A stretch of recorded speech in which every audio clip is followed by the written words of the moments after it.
Assalamualaikum warahmatullahi wabarakatuh. Perkenalkan, nama saya Nabila Diva Purnamawulan, nomor NPM 219 dari grup C13. Pada kesempatan kali ini, saya akan membahas sebuah topik mengenai sleep and music. Ada ini beberapa konten yang nantinya akan saya bahas ke depannya. Ya, mari kita mulai dengan musik.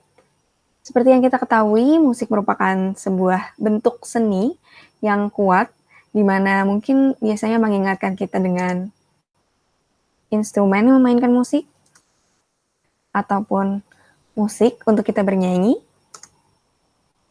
ataupun musik yang mengiringi kita untuk menari.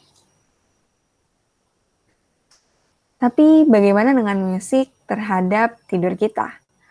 Dikatakan bahwa musik dapat merelaksasikan kita dan juga membuat tidur kita lebih nyaman. Jadinya akan dapat meningkatkan kemampuan kita untuk tidur lebih cepat dan juga tidur yang kita dapatkan lebih bersifat beristirahat untuk kita. Jadi benarkah bahwa musik dapat membantu kita untuk tertidur? Seperti yang kita ketahui bahwa para orang tua seringkali melantunkan lagu-lagu pengantar tidur bagi bayinya ataupun anak-anaknya. Dan ini juga ternyata didukung oleh penelitian-penelitian di mana anak-anak dari berbagai usia, mulai dari bayi hingga anak-anak dewasa, anak-anak di sekolah dasar, dinyatakan bahwa mereka dapat tidur lebih baik setelah mendengarkan lagu-lagu yang menenangkan ataupun melodi-melodi yang menenangkan sebelum ataupun saat mereka tertidur. Lalu bagaimana dengan orang dewasa?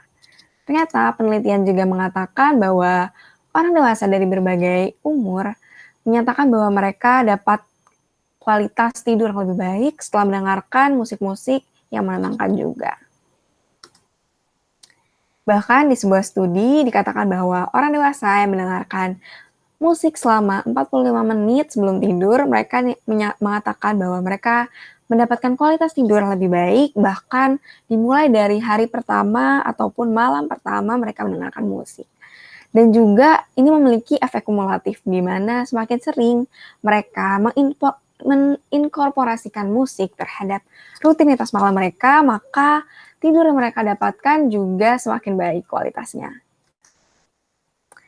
Di sebuah studi dengan wanita-wanita yang mengidap simptom-simptom insomnia, dinyatakan juga bahwa partisipannya memilih beberapa album yang sudah mereka pilih sendiri dan mereka dengarkan sebelum tidur selama 10 hari berturut-turut. Dan hasilnya adalah di mana tadinya mereka menggunakan waktu sekitar 27 hingga 69 menit untuk tertidur. Setelah mendengarkan musik, mereka hanya menggunakan waktu sekitar 6 hingga 13 menit untuk tertidur. Dengan tambahan bahwa mendengarkan musik sebelum tidur juga dapat meningkatkan efisiensi tidur mereka, di mana mereka mendapatkan lebih banyak waktu istirahat dan juga mengurangi waktu mereka terbangun saat malam hari. Nah, kenapa sih musik ini dapat berefek terhadap tidur kita?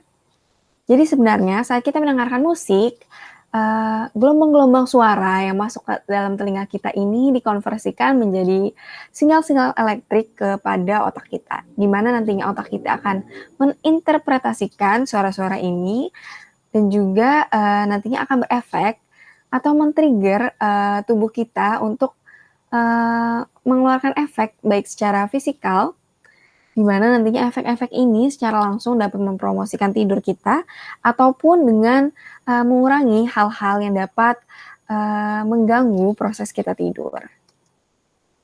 Nah, bagaimana sih musik ini berefek pada tidur kita?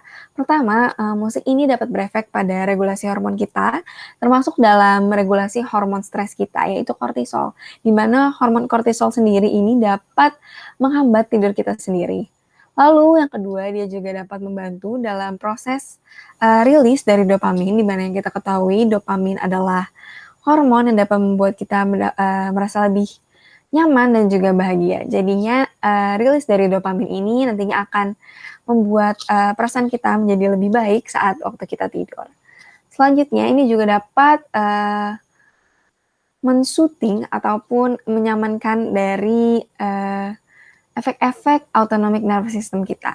Nantinya kita akan, bernafas lebih lambat, lalu juga heart rate kita menurun dan juga menurunkan dari, tekanan darah kita yang dapat membantu kita lebih cepat tidur dan juga tidur kita terasa lebih nyaman tentunya. Lalu ada beberapa efek lainnya seperti musik ini dapat mendistraksikan kita dari pikiran-pikiran cemas kita ataupun pikiran-pikiran yang membuat kita khawatir yang dapat menghambat proses tidur kita dan membuat tidur kita menjadi lebih tidak nyaman. Sehingga nantinya ini akan membuat kita relaksasi secara fisik dan juga mental yang akan membantu kita tidur lebih cepat. Dan juga ini akan musik dapat mendistraksi kita dari suara-suara saat malam hari seperti suara-suara lingkungan yang juga nantinya dapat mengganggu tidur kita. Makanya musik ini dapat meningkatkan efisiensi dari tidur kita. Nah, musik seperti apa sih yang paling baik untuk membantu kita terhadap tidur?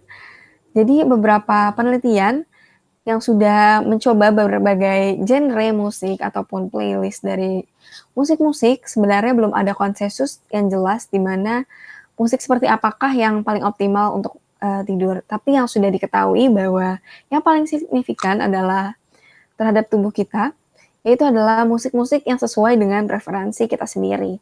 Di mana, musik yang kita buat, playlist yang kita buat sendiri paling efektif untuk membuat tubuh kita menjadi lebih rileks dan juga, membantu kita untuk tertidur tentunya. Nah, apa sih sebenarnya yang disebut dengan sleep music ataupun musik-musik yang dapat, membantu kita untuk tertidur? Ini sebenarnya ada beberapa hal yang perlu kita perhatikan, mulai dari temponya, biasanya temponya itu sekitar 60 hingga 80 beats per menit, itu untuk menyamakan dengan normal resting, heart rate kita, yaitu yang sekitar 60 hingga 100, beats per menit. Jadi dapat dihipotesiskan bahwa musik-musik yang cenderung lebih lambat, cenderung dapat membantu kita untuk tidur lebih cepat dan juga lebih efisien. Lalu bagaimana dengan prepackaged playlist? Seperti yang kita ketahui di internet ataupun di situs-situs streaming music, banyak sekali playlist-playlist yang sudah dikurasikan, dikatakan untuk merelaksasikan ataupun untuk membantu kita tertidur. Tentunya ini mungkin bisa cukup membantu karena playlist-playlist ini berisi genre-genre yang menenangkan seperti klasikal ataupun piano. Nah, yang ketiga ada yang perlu kita perhatikan juga merupakan eksperimen dari kita sendiri. Sangat dianjurkan bagi kita untuk mencoba berbagai lagu dan juga playlist yang akan paling cocok untuk kita sendiri, dan juga dapat merelaksasikan tubuh kita. Selanjutnya ada yang dikatakan dengan musik terapi, di mana ada orang-orang yang dinyatakan sebagai terapis, musik, di mana mereka merupakan profesional yang telah dilatih untuk meningkatkan kesehatan baik secara mental dan juga fisik dengan menggunakan musik. Nah, terapis musik sendiri mereka ini dapat, membuat treatment plan untuk, individu-individu secara personal dengan, menginkorporasikan mendengarkan musik ataupun bahkan menciptakan musik, seperti itu. Untuk membantu meningkatkan, kesehatan secara fisik maupun secara mental. Nah, bagaimana cara menginkorporasikan musik itu sendiri terhadap sleep hygiene personal kita? Pertama, make a habit out of it, di mana kita harus, membuat, itu sebagai kebiasaan kita dan juga memasukkan itu terhadap rutinitas malam kita. Di mana rutinitas malam itu sangat berpengaruh terhadap tidur kita, jadi, cobalah untuk, memasukkan musik menjadi salah satu rutinitas malam kita. Lalu yang kedua adalah find enjoyable songs, di mana musik yang kita nikmati atau yang kita enjoy itu juga akan sangat membantu kita untuk relaksasi. Lalu yang ketiga adalah cobalah untuk hindari lagu-lagu yang dapat memicu reaksi-reaksi emosional dari kita. Jadi cobalah untuk lebih memilih lagu yang netral ataupun positif, karena reaksi emosional yang berlebihan juga dapat, mengganggu dari proses tidur kita. Lalu selanjutnya cobalah untuk berhati-hati terhadap penggunaan headphone, karena diketahui bahwa headphone ini dapat, mengganggu dari kanal telinga kita dan juga dapat menghambat dari kotoran telinga kita, bisa membuatnya menjadi lebih menumpuk, yang nantinya juga dapat menimbulkan adanya infeksi. Jadi cobalah untuk, lebih memilih, mendengarkan musik menggunakan speaker dibandingkan dengan menggunakan headphones. Ini ada beberapa referensi yang saya gunakan untuk membuat presentasi ini. Ya, kira-kira sekian dari saya. Terima kasih atas segala perhatiannya untuk mendengarkan, tema ini, dan juga maaf jika masih banyak, salah-salah kata dan juga kekurangan dari saya. Terima kasih sekali lagi. Wassalamualaikum warahmatullahi wabarakatuh.